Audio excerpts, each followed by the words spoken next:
ponerse del lado del poderoso es una estrategia ganadora y lo fue durante millones de años. Esto no nos vamos a liberar de un día para el otro. No va a haber un despertar. Siempre van a ser unos pocos los que se animen a mantenerse firmes en el medio de una locura popular. No hay almuerzo gratis.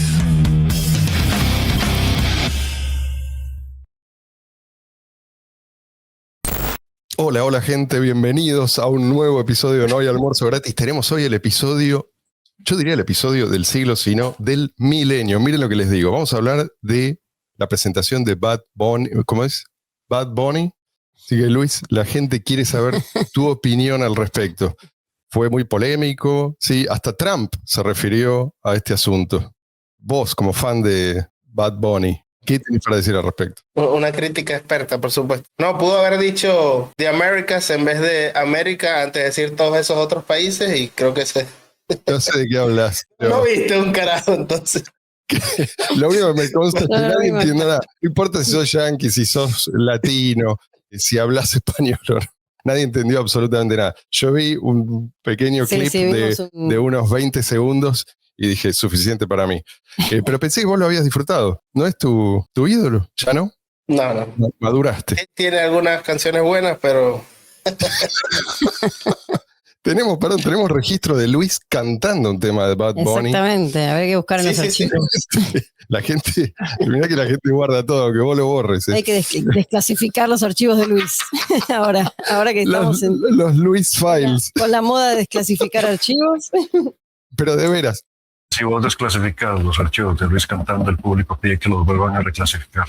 Que los vuelvan a clasificar y que nunca más te van a pagar para que los guardes. Nunca más. Y aparecería cuando hablaba en lenguaje inclusivo también, creo. Sí, tuvo distintas etapas. Y en musculosa. Son como los periodos de Picasso, ¿viste? El periodo musculoso. Agradezco que entramos tarde a los episodios con video, porque si no habrían más episodios con musculosa. Bueno, pero en serio, yo cuando decía el episodio del siglo, les cuento cuál es el problema que estoy teniendo. Tengo tanto material. Estoy buceando entre tanto material, tratando de organizarlo. No puedo, esto no va a entrar en un episodio, o sea, tendría que ser un episodio de 6 horas. No da, vamos a tener que partirlo. Pero les prometo que nada importante va a quedar afuera. ¿Qué es lo que está sucediendo ahora? Miren a su alrededor. Yo sé que hay gente que no está pendiente de esto, pero probablemente muchos de los que nos ven, sí. Miedo, ira, desconcierto, ¿no? Todo tipo de emociones. Desesperación, gente corriendo con el pelo en llamas. Todo esto, para mí, es un verdadero carnaval. Y yo sé que hay gente que me va a decir, Marcelo, no te podés alegrar por la desgracia ajena. Nunca falta, ¿no? El santurrón que viene a decirte, sí, tenés que alegrarte, digo yo, de la desgracia ajena. Depende de quién es el otro. ¿Qué quiere decir desgracia ajena? Si el otro es un hijo, perdón, si el otro es una persona, no me sale otra palabra, disculpen. Claro, una mala persona. Si es una mala persona, vos querés que le vaya mal. Es bueno. Los yanquis tienen este concepto de moral hazard, ¿no? Hay una palabra en alemán para eso, creo que es Schadenfreude. Schadenfreude. Sí. Pero eso es algo, puede ser malo, ¿sí? Vos te podés alegrar por la desgracia ajena, pero el hijo de sos vos. En este caso, está claro quiénes son los hijos de. Si vos no te alegrás de eso, de alguna manera, no te digo que vos sos cómplice, pero ¿quiénes son los que no se alegran? ¿Sí? Ellos mismos no se alegran porque de golpe quedan en evidencia y yo quisiera cómplice. Hacer una interrupción aquí para decir que acerca de Brock Pierce y Howard Lutnick y Paul Hines y Jeffrey, hay algo que decía mi madre que es, ladrón que le roba a ladrón tiene 100 años de perdón. Sí, es una frase conocida, acá también. Pero el punto es que nosotros queremos que a la gente de mierda le vaya mal. A ver, olvídate un poco de este tema de la Epstein File. Pero un ladrón, un delincuente común, ¿vos no crees que viva con miedo? ¿Miedo a que lo descubran? ¿Vos querés que la pase mal, que el tipo viva estresado? Bueno, estos tipos hasta ahora estuvieron relativamente tranquilos. Ahora, fíjate, ¿cómo la estará pasando en este momento Adam Back? No creo que esté durmiendo muy bien. No sé, Andy. Completo Andy Back. Andy para los amigos. Pero bueno, parece que para la gente que por ahí no está prestando mucha atención, no era una simple teoría nuestra, ¿sí? No era una teoría conspirativa, no. Era una verdadera conspiración. ¿Qué es lo que hacían los conspiradores? Festejaban con Epstein mientras hacían mierda Bitcoin. ¿Sí? Esto es lo que sucedió y ahora tenemos requete contra confirmado. Así que un consejo le voy a dar a la gente: cuando escuchen que algo es una teoría conspirativa, que lo van a escuchar a menudo. Sí, es verdad, hay teorías estúpidas, conspirativas, pero pregúntate si en realidad no es algo que simplemente contradice una versión oficial, por un lado.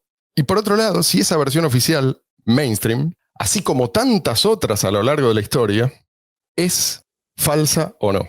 Porque andando el tiempo nos damos cuenta, eso que todo el mundo creía resulta que era falso.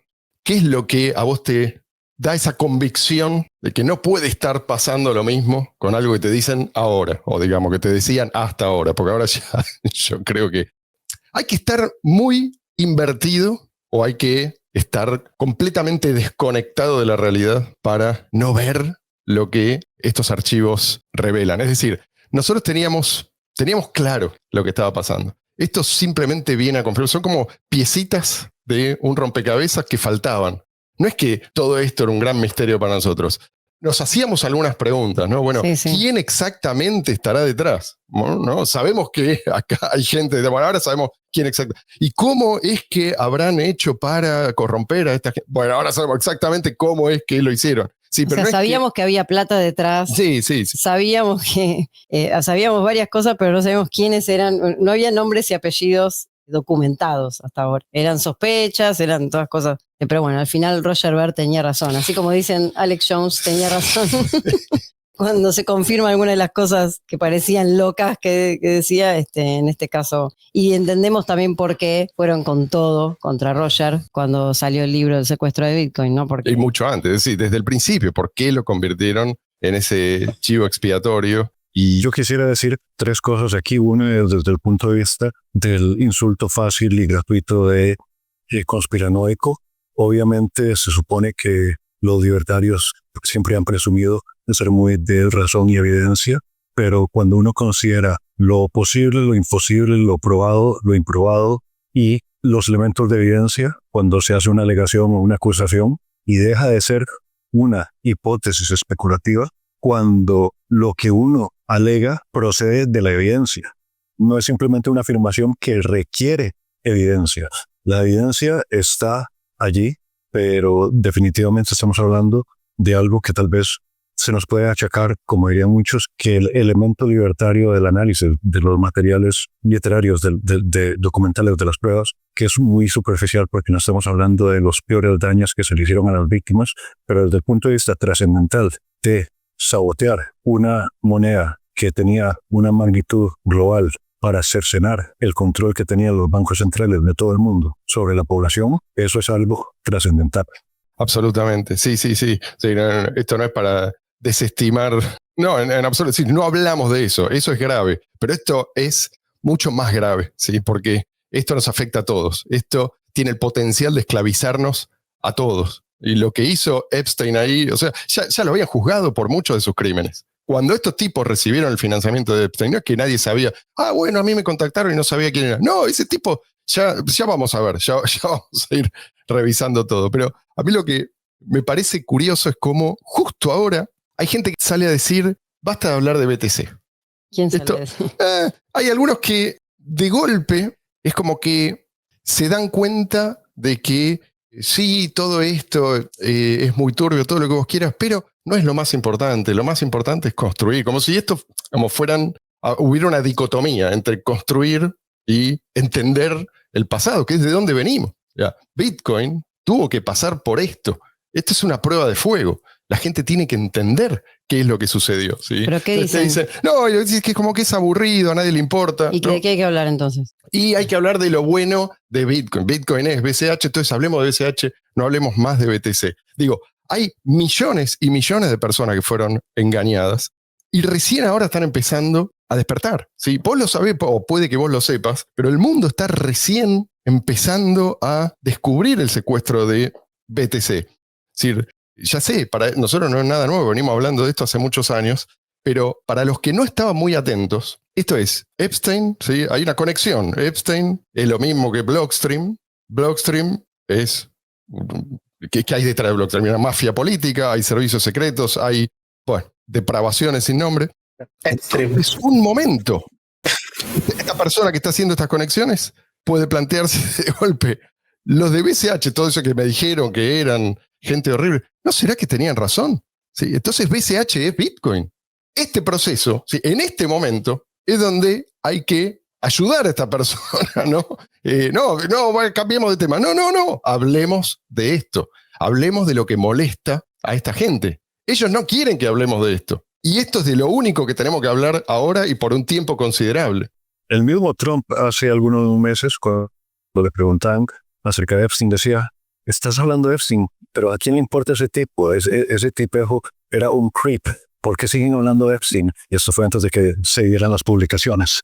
Claro, bueno, ahí hay todo otro problema, porque tengamos en cuenta que esto es simplemente una fracción. No es todo lo que había, y además lo que se liberó muchas veces con nombres tapados, pero el material está, y eso es más que suficiente.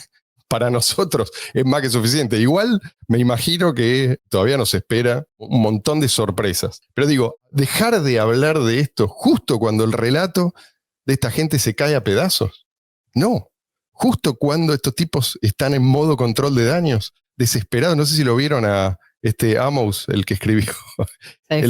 Saifedean Amos, el que escribió El Patrón Bitcoin. Sí. Va a necesitar urgente un Valium, algo. Está en el medio de un ataque de nervios constante. Pero claro, y los de Tether. Todos. Entonces vas a dejar de hablar justo cuando estos tipos andan con la manguera tratando de apagar incendios. Y además pasa algo interesante, que es como ellos se aislaron durante tanto tiempo. Si vos decías, che, ¿no te parece que esto que estás diciendo es un error? Te bloqueaban. Che, se me ocurre que esta otra versión quizás tenga algún mérito. Te bloquean. Entonces bloquearon a todo el mundo y ahora quedan afuera de las discusiones. Esto es lo que pasa, ¿no? En Twitter, por ejemplo, en X. La gente está hablando y ellos bloquearon a tanta gente que ahora tienen que desbloquearlo para meterse de vuelta en la conversación. Entonces, la gente está empezando a despertar. Nunca fue más fácil que ahora poner en evidencia a esta gente ante millones y millones de personas. ¿Ahora vas a dejar de hablar? No. Hay que hablar, hay que insistir. Y esto además, ya está. Esto ya es parte de la historia. Lo lamento por ellos. Ellos quizás creían que iban a quedar impunes. Y quizás queden impunes en un sentido, ¿no? Es decir, no va a ir preso nadie. Puede ser que nadie vaya a ir preso. Pero la mancha no se la van a sacar nunca en la vida, muchachos, ¿sí? Y estos tipos le hicieron, es lo que decía recién Seba, ¿no? Creo que nadie le ha hecho más daño al mundo, ¿sí? Al potencial de la humanidad que estos tipos. Y nosotros que llevamos, ¿cuánto? Ya más de una década resistiendo y a pesar de todo construyendo. Y mirá que usaron todas las tácticas del manual de la CIA. Eso está publicado. ¿Viste? ¿Cuáles son las tácticas que usan? Hay un manual, es real, esto no es metafórico, ¿sí? Hay un manual, las usaron todas. Bueno, ¿vamos a callarnos ahora? No vamos a callarnos ahora, ¿sí? Vamos a dedicarle más de un episodio a esta cuestión. Pues nosotros sufrimos, digamos, podíamos haber elegido otra cosa, pero decidimos en su momento forquear precisamente para liberar a Bitcoin de la corrupción de estos tipos. Y de la corrupción, pero no es solamente porque es una cuestión moral, ¿sí? Porque esa corrupción implica también la destrucción de Bitcoin. Y lo que hicieron fue discapacitar a Bitcoin. Discapacitar a Bitcoin es lo mismo que destruirlo. ¿Sí? Una moneda que no funciona. No es una moneda, ¿sí? Es otra cosa. Hasta que deja de ser. No tiene futuro. Lo que quiero decir es que este nuevo modelo, el modelo de Epstein, el modelo de Blockstream, es inviable. No importa lo que ellos opinen, no importa cuánto respaldo político tenga este modelo, no importa cuántos dólares le arrojen encima, no importa cuántos desarrolladores logren comprarse. No importa. Bitcoin requiere un gran volumen de transacciones on-chain para sostenerse, para sostener su sistema de incentivos a largo plazo. Si eso se impide, es lo mismo que condenar a muerte a Bitcoin. Entonces, no quiero hacer esto, no se trata de nosotros, o sea, se trata, por supuesto, del propósito, ¿sí? Y el propósito nunca dejó de ser salvar a la humanidad de la esclavitud. Pero esto tiene que saberse, es algo que tiene que difundirse, y creo que la historia completa la historia no está completa si vos no contás la historia de los héroes, ¿sí? Es importante destacarlo, es importante recordar la labor que hicieron y lo que tuvieron que padecer para hacerlo. No solamente para esta generación, sino para las que vienen. Los justos, los que fueron difamados, silenciados, los que fueron atacados sin piedad. Vamos a mencionar algunos nada más. Mike Hearn, en su momento, Gavin Andresen, Jeff Garzik, Roger Ver. Todos ellos no solo están limpios, o sea que no figuran ahí conversando y negociando y así haciendo migas con Epstein y los suyos, sino que tenían razón. ¿Y cuál fue su único crimen, entre comillas? No someterse. No someterse a los invasores. Por eso sufrieron, ¿sí? Y eso fue, de vuelta, una decisión consciente que no solo fue una decisión, ¿sí? De un momento. Lo sostuvieron mientras pudieron, ¿sí? Y nunca los quebraron. Es decir, los quebraron en el sentido de los hicieron a un costado, ¿sí? Lograron silenciarlos. Bueno, les quedó otra. Pero nunca lograron dominarlos, ¿sí? Lo máximo que pudieron hacer es como cuando te ponen una pistola en la cabeza. Sí, podés apretar el gatillo, pero ¿qué vas a cambiar? Si yo publiqué algo, si yo ya dije algo, eso el mundo ya lo sabe. Gavin, bueno, por los 4 que nombraste, ¿no? Por supuesto, pero Gavin fue, para mí, durante todo este tiempo, y yo creo que para vos también, era una incógnita. Sí. Porque de un momento a otro desaparece, se desvincula, sigue posteando algunas cosas en Twitter, pero muy esporádicamente y como alejado de la comunidad y alejado de todo. Un tipo que hecho y derecho, padre de familia, o sea, muy... Demasiado honesto. Sí, demasiado honesto, éticamente intachable. Para mí siempre fue un héroe, aparte estuvo desde el principio, y siempre para mí fue una incógnita. ¿Por qué? ¿Por qué se había ido? ¿Por qué había dejado? Y bueno, recién ahora, entiendo y podemos entender qué era lo que había pasado, porque él había estado con lo de la CIA y todo, de qué sé yo, eso había pasado un tiempo, lo habían llamado para dar una presentación. Para interrogarlo, digamos, claro. Acerca de... Pero después de eso había seguido, digamos, pero acá había pasado algo más y era grave, pero hasta ahora no lo sabíamos, así que para mí eso fue, más allá también de lo de Roger y todos los demás, entender por qué Gavin Andresen no estuvo más, no formó más parte del proyecto. Fue aliviador en un punto, me da lástima también, obviamente, y es terrible lo que pasó, pero fue aliviador saber que era de los buenos. Siempre fue de los buenos. Vos ves venir al Free Epstein y salís corriendo. Sí, bueno, Gavin Andresen, corrijo, sí aparece entre los mails, lo contacta Jeffrey Epstein. Sí. Trata de atraerlo y él le dice, no, flaco, estoy muy ocupado, chau. Hasta nunca. Es decir, no, le respondió como diciendo, salí de acá. Y de hecho, después hay otro mail en el cual Jeffrey Epstein se refiere a Gavin y dice, Gavin is clever. Sí. Como diciendo, Gavin es inteligente, es astuto. No vamos a poder con él. Una cosa así, da a entender que Gavin es incorrompible. Sí, bueno. Eso para mí fue algo, o sea, me gustó que se hizo. Yo recientemente vi una entrevista con la viuda de John McAfee, en donde aparentemente él le dijo a ella que él, a pesar de que creía que a Epstein lo habían asesinado, que él no tenía ningún tipo de vínculo o conexión directa con él.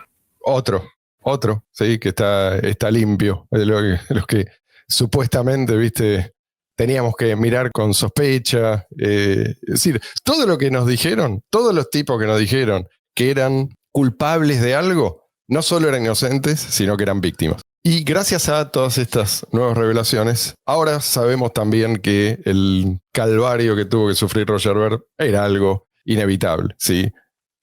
Ahora, sí, era inevitable, pero también me parece que esto es algo que se repite en la historia, ¿no? Era inevitable el calvario de Roger Ver, pero también era inevitable y es inevitable la caída de sus torturadores. Porque no existe el crimen perfecto, ¿sí? Entre mafiosos siempre se terminan traicionando y me parece que eso es lo que está sucediendo.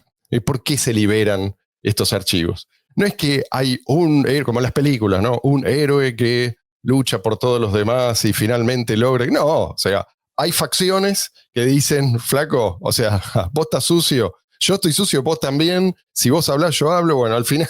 Nos enchastramos todos. Nos enchastramos todos. Alguno queda más manchado que otro, pero digo... Esto creo que es inevitable. Y estos tipos, en el momento en que tienen la sensación esa de invulnerabilidad, cuando están del lado de los poderosos, realmente creen que nunca van a caer, ¿no? Adam Back, me lo imagino, pensando, vaya a saber qué hizo en la isla. Intocable. Sí. Dijo, ya está, estoy con... No, formo parte de la élite. Ahora soy intocable. Así que esto no es novedad. Estar del lado correcto de la historia, en general, no es agradable. De hecho, puede matarte. Y muchos han caído por estar en lo correcto y por sostener una posición en algún momento impopular. Así que quiero que nos tomemos un momento para felicitarnos. ¿Está mal lo que digo? No. Digo, en serio, tenés que estar orgulloso, porque si vos te mantuviste racional durante todo este tiempo, ¿sí? Y fiel a tu juicio moral, mientras a tu alrededor prácticamente todos se reían, te acusaban de lo peor, y además hacían eso mientras ellos, ¿no? Abrazaban, algunos abrazaban a Epstein, otros caían en los brazos de, seamos caritativos, digamos, muchos simplemente cayeron, no sabían bien quién estaba detrás, no sabían nada de esto. Vamos a ver qué dicen ahora, ¿no? Yo no aguanto la respiración, yo creo que no hay muchos, no espero que me vengan a pedir disculpas, nadie, pero bueno, está por verse. Digo, si llegaste hasta acá sin claudicar, esto es un dato muy importante, esto significa que sos en gran medida resistente a la presión social. Y no importa si la presión viene de arriba, del costado, si puede ser una autoridad política, puede ser de pseudo expertos, puede ser de amigos, de familiares. La resistencia a la presión social es quizás el atributo humano más importante para impulsar el progreso de todo tipo, el progreso material, el progreso moral. Esto es ley de la historia, ¿no? Y no es, como algunos piensan, una cuestión meramente de inteligencia. Yo conozco mucha gente muy inteligente que, sea por corrupción o por cobardía o por pereza o por lo que sea, decidieron quedarse del lado de los secuestradores. Y digo, independientemente de la inteligencia, se entiende por qué. Ponerse del lado del poderoso es una estrategia ganadora y lo fue durante millones de años. Es decir, esto no nos vamos a liberar de un día para el otro. No va a haber un despertar. Siempre van a ser unos pocos los que se animen a mantenerse firmes en el medio de una locura popular. Si no están esos pocos, entonces, está bien, fue la estrategia correcta durante millones de años, pero si todos hacen eso, entonces vamos a vivir como vivíamos hace millones de años. Ese es el precio que se paga. Y lo que distingue a las sociedades civilizadas, las sociedades que pueden prosperar de las que no, es que las primeras admiten ese pequeño lugar para los que no se someten al imperio de la fuerza bruta. Así que si uno conoce este patrón, no cabe esperar más que lo que estamos viendo, que es esto, un redoblar la apuesta. No sé si lo han notado, ¿no? Pero si estás ahí y le tomas la temperatura, rompió el termómetro. Están más agresivos que nunca. Pero fíjate también que esto cada vez surte menos efecto. Y salvo quizás dentro de la burbuja informativa en la que muchos viven, la gente ahora tiene... La otra campana antes estaba silenciada. Ahora la otra campana, y ahora vamos a ver quiénes están hablando de esto, porque ya no somos nosotros nada más, y los que en su momento fuimos purgados, silenciados. No, ahora hay tipos que están de golpe prestando atención. ¿Cómo? Me perdí. ¿Qué me perdí? ¿Cómo es esta historia? No lo pueden creer. ¿Sí? Bueno, así es como se progresa. Siempre contra resistencia. Y contra una resistencia feroz. Siempre fue así y probablemente siga siendo así. Por eso es importante contar esta historia, porque la siguiente generación también va a necesitar esa inspiración, ¿viste? Mira, estos tipos eran simplemente seres humanos, ¿sí?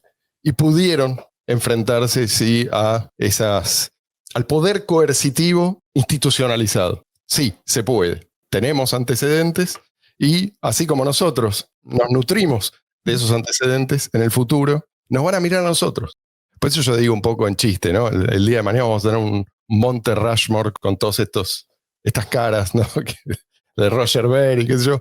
Pero hoy suena a chiste. Yo creo que el día de mañana estos tipos van a ser homenajeados y con justicia. A mí me parece interesante cómo este episodio parece ser la sección de Mariana, porque si lo pensás, se dio un double pump, un doble bombeo. Es decir, obviamente en el episodio pasado yo hice un poco homenaje a ese usar su fama John McAfee en CNN para llamar atención al ecosistema de cripto en determinado momento con su promesa. Y valga la redundancia de que sí, hubo un dispararse del precio en determinado momento ya por el año 2020, pero si uno ve las conexiones que hay de Tether y esos cientos de millones, de miles de millones de dólares, uno entiende a qué se debió ese estratosférico subidón del precio que ni siquiera se dio en esos primeros años, los años del 2009 al 2015, hasta el colapso de la fundación de Bitcoin. Vos dijiste 2020, pero la clave no fue 2020, fue 2017. ¿sí? Sí. O sea, nosotros lo explicamos. Tether pasó de tener un market cap de 10 millones a 1.300 millones, creo que fue en menos de un año. Es decir, esas son las cosas que no se pueden ocultar, Pero, ¿viste? Que en algún momento... Ahí ya estás cercenando o pervirtiendo el propósito original. Es decir, ¿qué más prueba, como vos decías al principio del episodio, qué más prueba puedes tener de el querer subvertir el propósito original de Satoshi? Sí, pero recordemos un poco en qué contexto aparecen las primeras señales de que algo raro estaba pasando, ¿no? De que estaban intentando secuestrar BTC. Porque hay mucha gente que no sabe, claro, no vivieron esa época, pero no leyeron, no vieron el documental ¿Quién mató a Bitcoin? No leyeron el libro El secuestro de Bitcoin.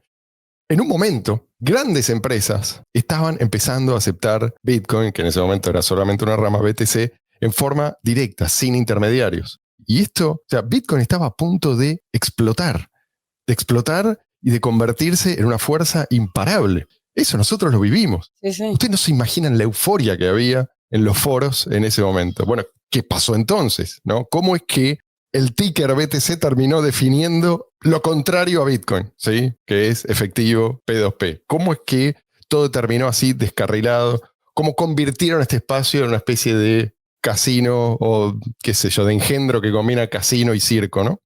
Muchos están empezando como a tirar de la piola ahora, ¿no? Es como que las Epstein Files nos dieron visibilidad. No es que nada de esto para nosotros es nuevo. Y además lo que agregan las Epstein Files tampoco es algo, más que la confirmación, ¿sí? No es que te dicen algo que vos nunca sospechaste. Es la prueba de mal trabajo.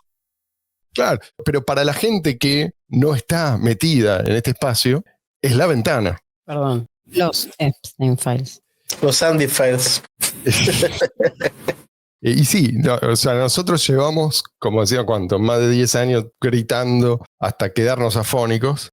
De hecho, en el documental, en ¿Quién mató a Bitcoin?, ya mencionamos a Epstein. No es que ahora la conexión con Epstein es nueva, tampoco es nuevo esto. Sabemos más detalles, pero no es que no sabíamos. Fíjense, ponelo ahora cuando puedas, Luis, esa parte donde mencionamos a Epstein, ¿sí? El financiamiento. Después vamos a entrar más en detalles. Pero la relación de Epstein con los desarrolladores de Core es algo que tampoco es nuevo.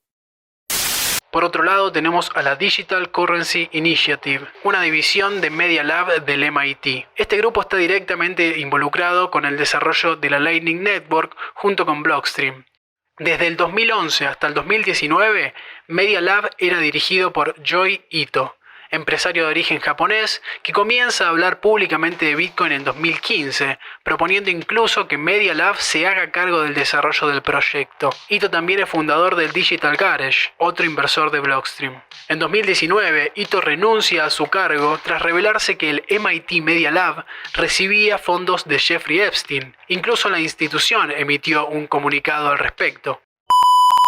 Y también en episodios anteriores mencionabas que lo que sí se sabía antes de esta última filtración es la relación de Epstein a través del MIT. O sea, a través de ahí entró muchísimo dinero y decíamos, wow, ok, hay una relación. Claro, ahora que vemos que este tipo se fue a la isla y que mantenía correspondencia con este montón de gente. Hay una relación. El que es el fundador, es el ideólogo, es el que, digamos, hizo absolutamente todo lo que estaba en sus manos para contactarlos, para corromperlos. Sabemos que exactamente cómo lo hicieron. Pero que había una relación, eso ya lo sabíamos. Y cuando decíamos compraron a los medios, Digital Currency Group también financiaba CoinDesk, que era uno de los principales medios de cripto del momento. Sí. Y que bueno, lo que se decía ahí era lo que obviamente se podía decir.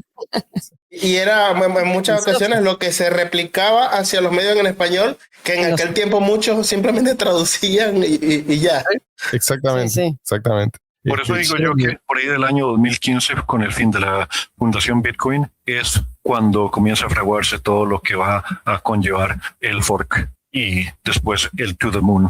Y probablemente antes, porque la caída de la Fundación Bitcoin, no sé si también sería parte de la Era operación, parte. ¿no? Ahí estaba InQtel también. Perdón, la caída de la Fundación Bitcoin es previa, no es 2015, me parece. De 2013 No, o eso es 14. 2013. 2013, creo. No, claro. Sí, después entra el MIT Media Lab. Claro. Bueno, ya vamos a hacer un resumen de toda la historia, pero una cosa que escribió Jeremy, por ahí no me acuerdo si esto fue un tweet. Jeremy Dijo, de Bitcoin Cash Podcast. sí, de The Bitcoin Cash Podcast, dijo, si vos no estás muy familiarizado con el tema, mira quién mató a Bitcoin, fíjate la fecha de la publicación. Ya sabemos quién mató a Bitcoin. Epstein. Pensá qué información te dieron sobre Bitcoin a vos en ese momento y quién te la dio. Es decir, fíjate que muchas de las cosas que ahora están saliendo a la luz en los Epstein Files, Mariana me corrige, no son las Epstein Files, sino los Epstein Files, nosotros ya lo habíamos publicado en el video en el documental ¿Quién mató a Bitcoin? Que vio un montón de gente, hecho eso de paso, creo que tiene más de 40.000 reproducciones y tiene 2 versiones. La versión Una en inglés y una en castellano. castellano, o sea que serán ponele 80.000 en total o más. O sea que venimos trabajando hace rato, ¿sí? Hay mucha gente que desperta. Miren los comentarios, si tienen tiempo, miren los comentarios. Hay un montón de gente y esto es de 2022. Y yo investigando para el documental, ya me había cruzado con una vieja entrevista que le hicieron a Epstein, en la que él dice que BTC tiene que ser solo una reserva de valor. Es decir, que tampoco es que nosotros hicimos una investigación que, desclasificamos documentos, no. Esa entrevista estaba disponible. Lo que pasa es que, claro, nuestro punto de vista estaba tan censurado que es como, te pueden hacer desaparecer. Sí, esto es lo que aprendimos también, ¿no? Esta es una lección que aprendimos. Si hay suficientes recursos y suficiente coordinación, te pueden hacer desaparecer a vos y a tu punto de vista, ¿no? De Internet, por lo menos por un tiempo considerable. De hecho, yo diría que en el episodio con Rahim, el contraste con hoy en día es que ya no cabe más lo de decir, estas son especulaciones de teoría de conspiranoicos que tienen sus teorías de siempre. No, Eso fue lo que dijeron del documental. Sí. Otra cosa que no va más es, el mercado simplemente de manera espontánea eligió, este curso de acción y este destino para Bitcoin. No, muchachos, dale, ya somos grandes. El mercado de Epstein, sí. Sí.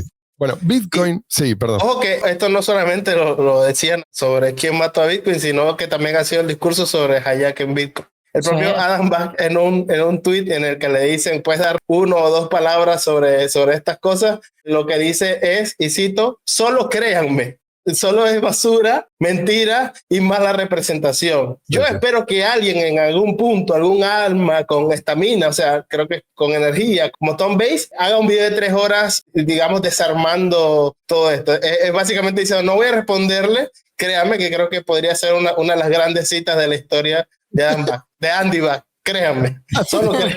Explicamos a la gente que Epstein se confunde en uno de los mails y le dice, le está escribiendo a otro, le dice, che, venite a la isla que acá está Andy Back. Se equivoca. Entonces, Andy Back, perdón, Claro, bueno, perdón, acá me corrigen, disculpen, que tuvimos una interrupción acá, estamos rodeados de niños porque queremos una nueva generación de libertarios. Pero eso tiene su costo, hay que asumirlo. Bueno, lo que me está diciendo acá Luis es que en realidad lo que dice Epstein en uno de sus mails es que ya combinó con Andy Back, que así lo llama. Yo creo que es de cariño, Que ya quedaron y que él va a ir a la isla la semana que viene, dice en el mail. Perdón. Aclarado entonces ya esto. Ahora, también digamos que Adam Back en ningún momento se expidió al respecto. Sí. Sí, no, yo no vi ninguna declaración. No hizo ninguna declaración, no se defendió, con lo cual sabemos que estuvo ahí. Sí, si vos querías una confirmación, porque si vos figurás de esa manera y ponele que el tipo no fue a la isla, lo primero que dice, todo el mundo está, todo lo que salen mencionados salen todos a defenderse de alguna manera. Ya vamos a hablar de Amir Taki, entre otros. ¿Qué dice Adam Back? Nada. O sea que a la isla muy probablemente fue. No sabemos exactamente qué hizo, pero es probable que también haya algunos archivos clasificados y que eso explique en gran medida su conducta posterior. No lo sabemos, pero sabemos que estos tipos eran expertos en chantaje. Bueno, Bitcoin fue diseñado como efectivo electrónico P2P. Así fue definido, así funciona. No funciona de ninguna otra manera, ¿sí? Le guste a Epstein o no. A Epstein, obviamente, no le gustaba. Si se hubiera usado como moneda, si seguía usándose como moneda, eso es lo que estaba sucediendo, entonces el valor inevitablemente habría aumentado, pero de manera exponencial, así como estaba aumentando su uso. ¿Como consecuencia de qué? De la utilidad y de la escasez. Lo que hizo Blockstream fue eliminar la utilidad. Entonces te dejaron solo la escasez. Si vos tenés solo escasez, lo que tenés es un token, pero qué sé yo, un coleccionable, ponele, podés llamarlo así, que termina siendo cualquier cosa menos moneda. Es un juguete para especuladores, un juguete para manipuladores, con un valor que está sometido no a unos fundamentos que vos podés señalar, sino a una creencia, ¿sí? Es la creencia en un relato, que es el relato que estos tipos se esforzaron por imponer. Es valioso porque es escaso. Si algo es valioso porque es escaso, entonces podríamos decir que... Tomo una fotografía de mi huella dactilar y digo que vale $1 millar. Porque eso es escaso, ¿sí? O incluso algo pernicioso, algo que no solamente no tiene ningún valor, sino que la gente pagaría para evitar. ¿No se acuerdan del vino Soy Cuyano? Muy pocos se van a acordar de esto, pero bueno, en un momento acá se fabricó un vino que tenía esa marca, Soy Cuyano, que resulta que tenía alcohol metílico. No sé si fue por un error o sabotaje o qué sé yo, y un montón de gente murió por esa razón. Bueno, pero eran pocos en relación al vino, ¿no?, embotellado que había en el país. ¿Quiere decir eso que el vino Soy Cuyano era más valioso? No, no necesariamente. Bueno, esto es algo, a ver, es sentido común. Cualquier persona, no hace falta ser muy inteligente, se pone a pensar en esto, entiende que no basta seguir con la escasez. Es como encerrar el concepto de escasez en un concepto puramente nominal. Es como que yo el día de mañana voy a mi billetera, creo un token, pero solo hay una unidad de ese token y ahora soy Luis, el supermillonario, porque tengo ese token. Y ese experimento ya se hizo, ¿eh? Ya se hizo. De hecho, fue una de las primeras altcoins que salieron, no me acuerdo el nombre, pero también que tenía una sola unidad. Entonces, y por supuesto era divisible, infinitamente divisible, pero quería suscitar en la gente esta idea de que acá hay algo muy valioso porque hay uno solo. Una idiotez. Me da risa porque el cripto universo dio para todo. Absolutamente todo. A mí lo que me sorprendió... Lo que pasa es que... La primera meme coin. Sí. Lo que pasa es que no estaban hablando de escasez por las unidades, estaban hablando de escasez en el tamaño del bloque. Es otro tipo de escasez. Sí.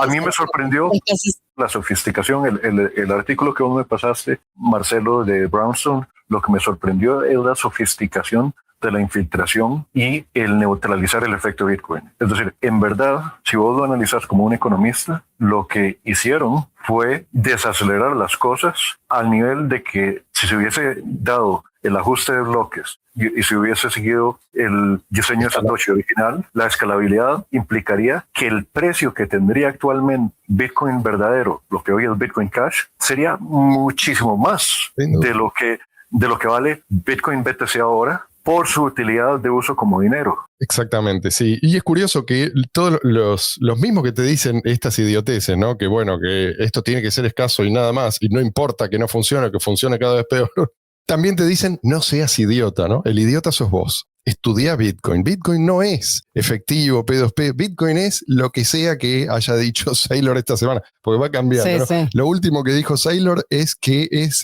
¿cómo es? Propiedad digital. Bitcoin es propiedad digital, ¿sí? No confundir. Satoshi era evidentemente un tipo que se equivocó a la hora de ponerle el título, ¿sí? Está muy bien, le agradecemos mucho por su trabajo, pero se equivocó en el título. Tendría que haber puesto propiedad digital. Y después tendría que haberse comunicado con Saylor para ver qué es lo que opinaba Saylor esa semana, ¿no?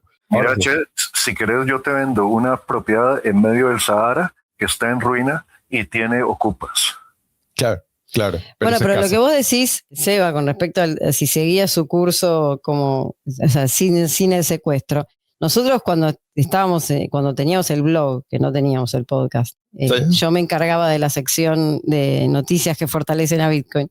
Y era todas las semanas, una o dos veces. O sea, ejemplos te pongo, hay varios, pero uno era Target, por ejemplo. Sí. O sea, cadenas de Estados Unidos enormes. Todas las semanas, 1, 2 o 3 empresas de videojuegos, o sea, cualquier cosa relacionada con tecnología o con ventas minoristas, con ventas, lo que sea. Todas las semanas había noticias de que alguien de renombre empezaba a aceptar Bitcoin. Era una cosa de, bueno, a ver qué empresa tenemos esta semana, ¿viste? Y era una celebración cada vez.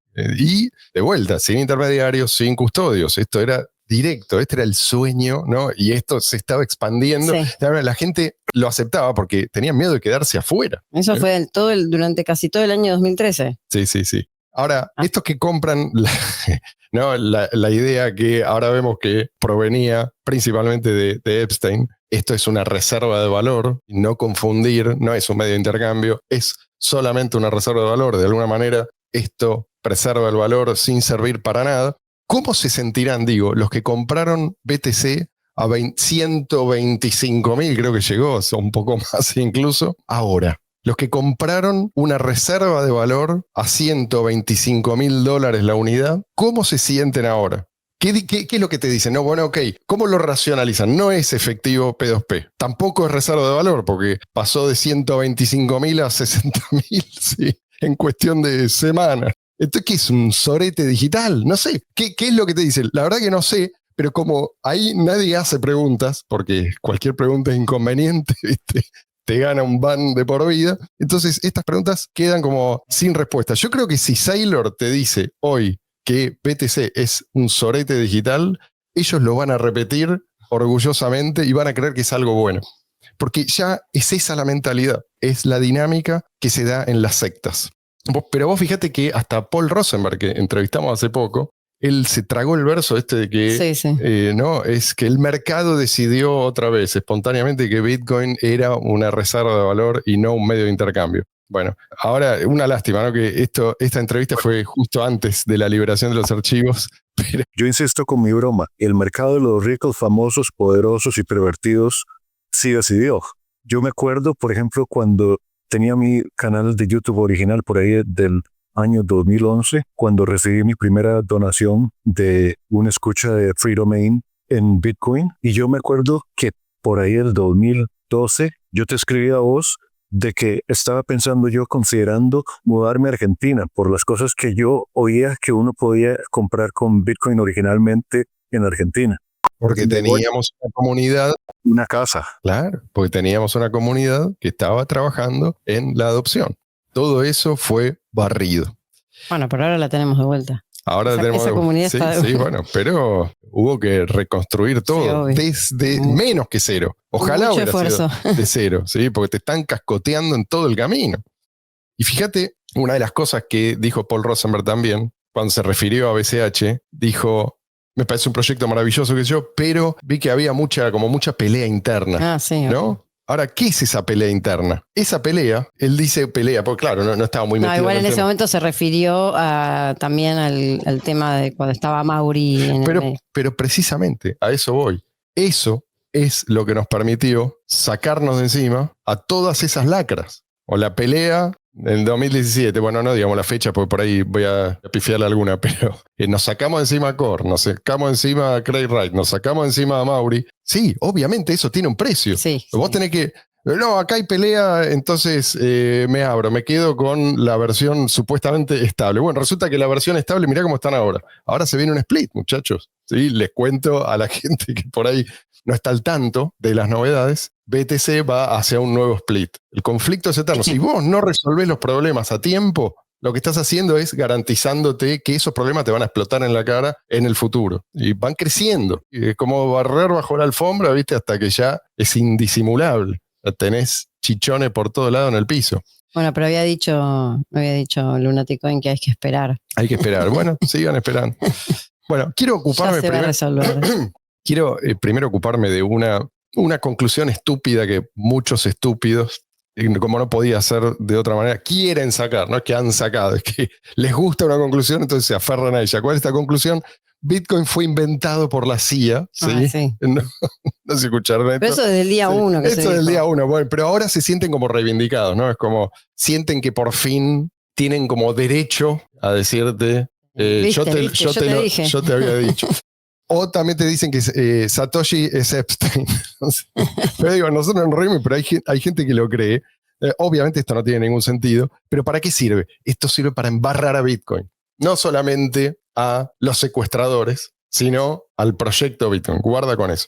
Sí, trasladar la culpa. Sí, si Bitcoin hubiese sido inventado por la CIA, no hubiese hecho falta secuestrarlo. Exactamente. Ya era de ellos. Habría nacido con la narrativa de oro digital. Claro, lo hubiesen hecho a imagen y semejanza de lo que ellos querían. Exactamente. Bueno, vamos a acelerar porque hay gente que quiere detalles, ¿sí? Y yo entiendo que la gente está ansiosa. Por ahí no viste los mails.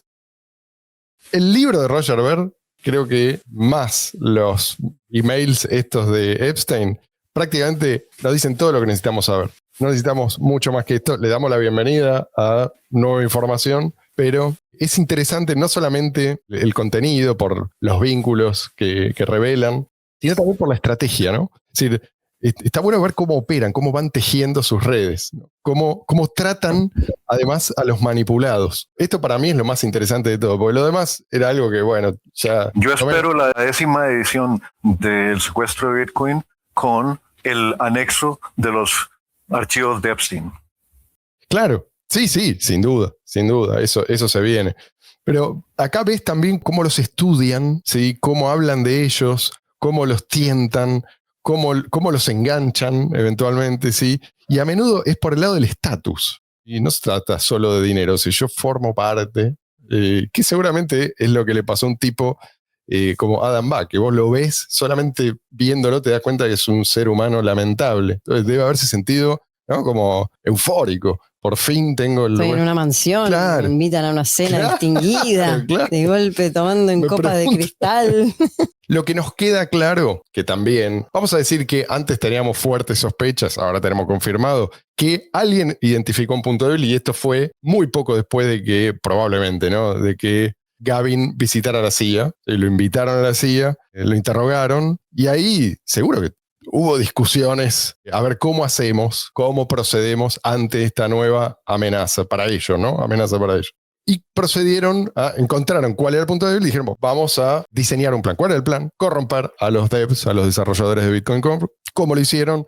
Por un lado, mediante financiamiento. O sea, nosotros somos los que a partir de ahora vamos a pagarte por tu trabajo. Y eventualmente todos los decisores quedaron en la nómina de Blockstream. Una cosa que te van a decir muy a menudo es, no, pero hay un montón de desarrolladores, hay un montón de gente que aporta. No, mentira. O sea, los que toman la decisión de qué es lo que se incorpora y qué no, son muy poquitos. A veces es uno solo. Con comprarte a ese es suficiente, ¿sí? O a 2 o 3 de los más influyentes, que es lo que hicieron.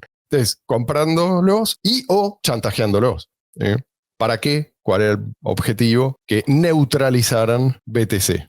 Estos tipos causaron esa guerra civil, usando, por un lado, la zanahoria, el dólar, y mucho. O sea, tengan en cuenta que algunos de estos eran pibes, ¿sí? Que estaban contribuyendo código a cambio de nada al principio. Algunos ya habían minado bitcoins y lo hacían porque, bueno, era una manera de aportar valor para sus propios ahorros. Otros lo hacían por amor al arte. La fundación Bitcoin se había creado justamente para garantizar ese financiamiento. Ya vamos a ver que también, por eso apuntaron a la fundación Bitcoin, era el primer paso. Entonces, estos pibes de golpe le dijeron, flaco, si trabajás para nosotros, en lugar de seguir el white paper, haces lo que nosotros te decimos, te vamos a pagar $500,000 por año. Para un pibe como estos. Que por ahí vivían en el sótano de la mamá. Sí. Era una cantidad de dinero que no se imaginaban. Y además, año tras año, yo te voy a hacer millonario si vos haces lo que yo te digo. Esa fue la manera. Y bueno, después el palo. No sabemos en qué medida lo usaron, pero si vos no haces lo que te decimos, le muestra al mundo lo que hiciste en la isla. ¿Sí? Que te tengo... Claro, no sabemos qué video de Andy habrá por ahí. Y sí, los archivos de Epstein están pero repletos de evidencia de que Adam Back fue a la isla, no solo Adam Back, ¿sí? También Austin Hill, los dos fundadores de Blockstream, estrechamente ligados a Epstein. Acá es oportuno recordar que, entre otros, también Mastercard invirtió en aquellas primeras rondas de Blockstream, ¿sí? Seguramente porque los de Mastercard estaban muy interesados en la descentralización, ¿no? Igual que Epstein, en la descentralización y en el éxito de Bitcoin. Vamos, dale. Hay emails acerca de cómo están usando esto, bueno, vos lo leíste en el artículo que te mandé, Seba, usan al MIT Media Lab para comprarse a los core devs. Epstein dice, literalmente, en uno de los mails, dice, esta es nuestra oportunidad, dice. Sí. Oportunidad de tomar el control, ¿no? Después de la caída de la fundación Bitcoin y de vuelta. Sabotaje.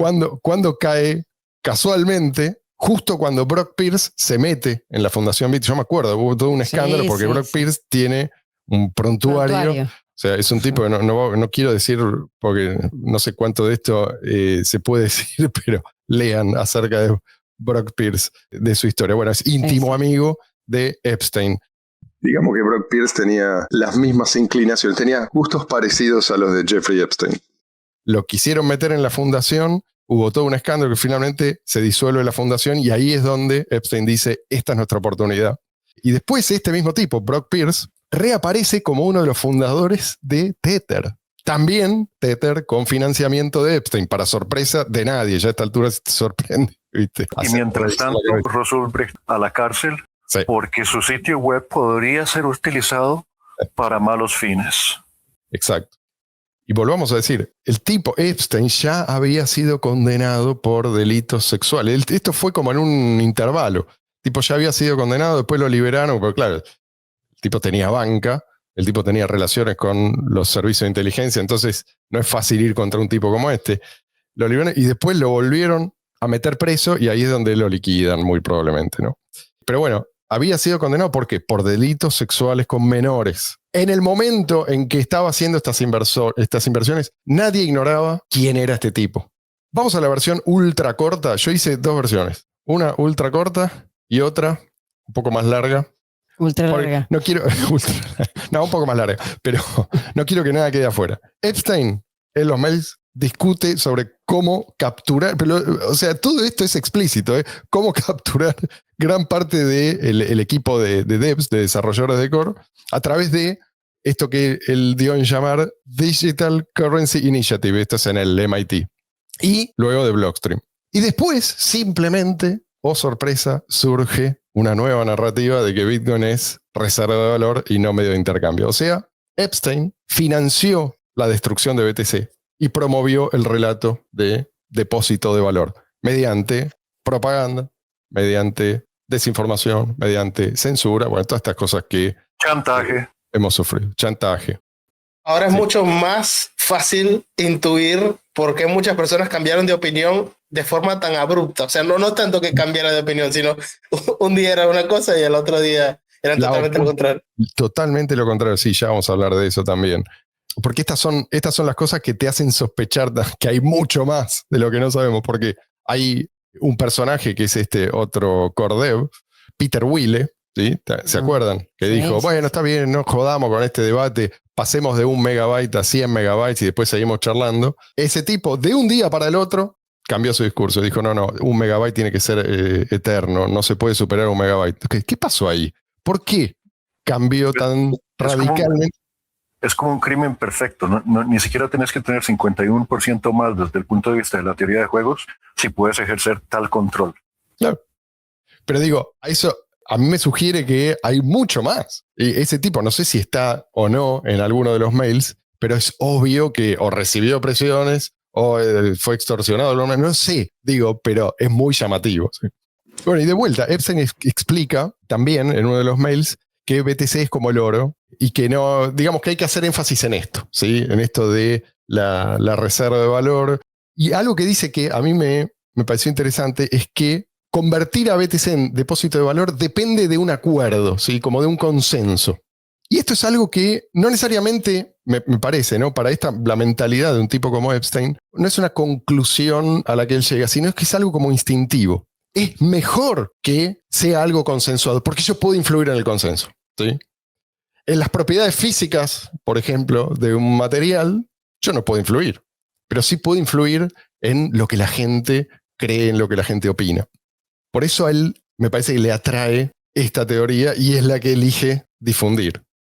En gran medida el valor del oro depende de sus propiedades monetarias. Y esas propiedades monetarias dependen de atributos físicos. Esto es lo que nadie puede modificar, ¿sí? Ni siquiera Epstein. Son esos los pilares de los fundamentos del oro como bien monetario. Es cierto, sí, que en torno al oro se formó un consenso, sí, vamos a usar esto, pero sin los fundamentos, ese consenso habría sido muy frágil, y con Bitcoin pasa lo mismo. Una vez desprovisto de fundamentos, te queda, sí, un consenso que puede ser fácil de sostener, quizás en un corto plazo con estrategias como la de un Epstein, digamos, y compañía, pero a largo plazo se te desmorona como un Ponzi, si es lo único que vos tenés. En fin, lo de Michael Saylor es la Epstein Coin. Algunos dicen Bitcoin Epstein Vision. Eso lo leí, sí. Pero a ver si esto se entiende la gravedad. Estamos hablando de un tipo que cometió delitos graves, que ya había sido convicto, un conocido traficante sexual vinculado a la inteligencia. Este tipo se estaba adueñando del desarrollo de Bitcoin Core mucho antes de que el gran público supiera que iba a haber una guerra. Pero además, este tipo financió, fíjate, simultáneamente, distintos proyectos de CBDC, de monedas digitales de bancos centrales. Se aseguró, ya vamos a ver esto también, la captura regulatoria, y después financió, como dijimos, Tether con Brock Pierce, que es también uno de sus fundadores, él era culo y calzón, y Tether fue usado para inflar BTC durante el split. Esto fue clave, sí. Esto fue lo que les permitió dejar pegado a el ticker BTC el proyecto de Epstein, no el proyecto de Satoshi. La versión un poco más larga es la de David Stockman. Esto me interesa porque David Stockman no es un tipo, no es un cripto nada. No es un, ¿cómo le dicen ahora? Cripto... Ni criptoanarquista, ni cypherpunk. Él es, Sí, no es un criptoanarquista, no es un cypher, no es un cripto, bro, nada.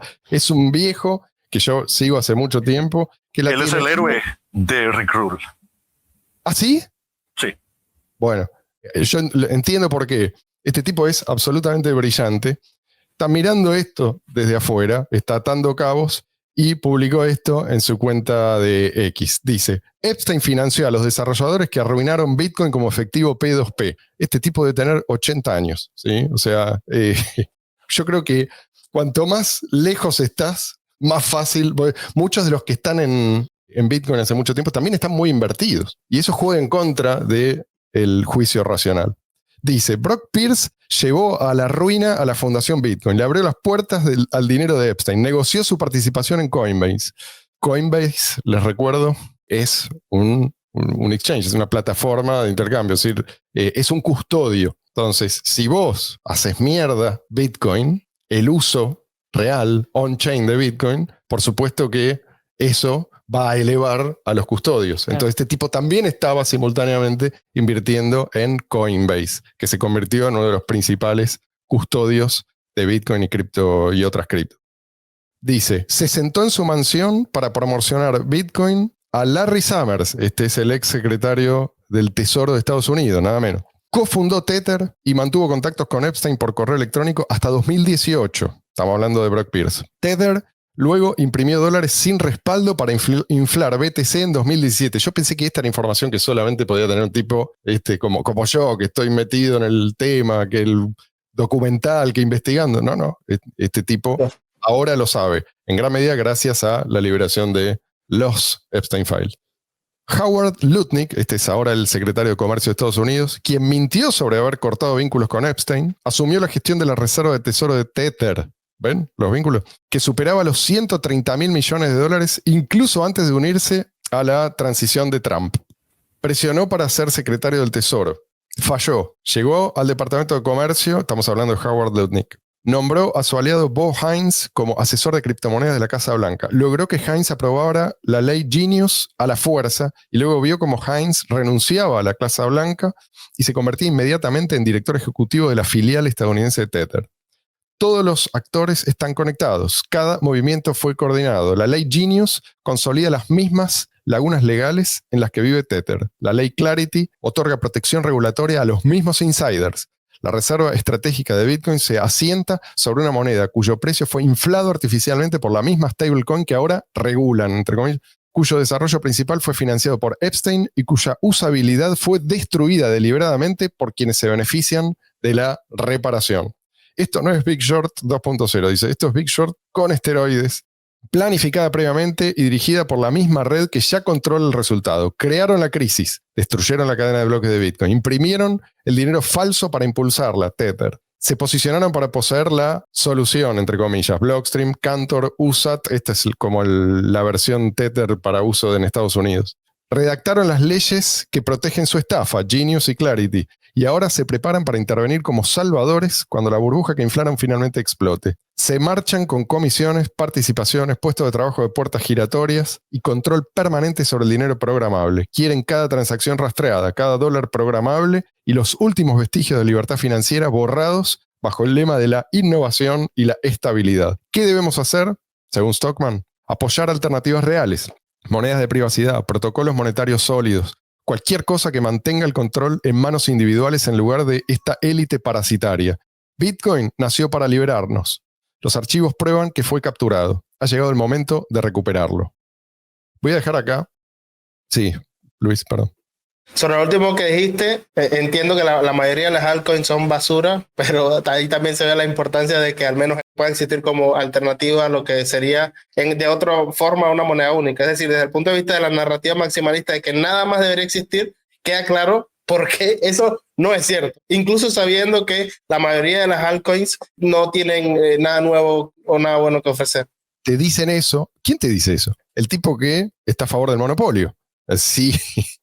¿A vos te parece que es, como dice el imbécil, no me acuerdo el nombre, no quiero ni mencionar, pero digo, si a vos te parece que es inmoral un fork de Bitcoin, por ejemplo, si no puede haber split, lo que está diciendo es, acá tenés servido un monopolio, cualquiera que lo controle se hace con la moneda, que eso es precisamente lo que Satoshi nos permitió combatir, el monopolio. El monopolio, por su naturaleza, repele la competencia.